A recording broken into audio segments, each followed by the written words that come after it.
How to check GPU health on a Windows computer. Hello everybody, welcome back to our channel. Today in this video we will guide you through on how we can check GPU health on a Windows computer. So let's go ahead and look out on how we can do so. But before that, don't forget to hit that like, share and subscribe icon, and also turn on the notification bell to get updated about our latest videos. So in order to do so, these are the methods you may follow, and let's go ahead and look out on how we can do it. So for that, you may directly open up your device manager, or just go to the search bar and type in device manager and open up the device manager on your screen.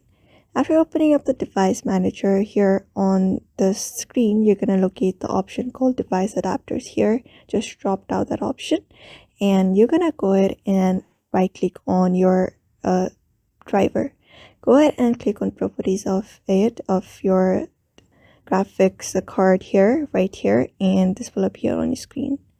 After that is done, you're going to look out for this note here that device is working properly. That means your GPU health is also good. So that is one of the methods you can use in order to find your GPU health condition. Other than that, other method is going Windows plus R, type in that key and type in DXDIAG on the run. After that is done, here this appears on your screen. You're going to locate the option called display here, and you will be finding this no problem found notes here. So that means that is also done, and click on OK, and that's it. That is how you find out your GPU health by following those methods. So therefore, I hope this video was helpful to you, and thank you for watching this video.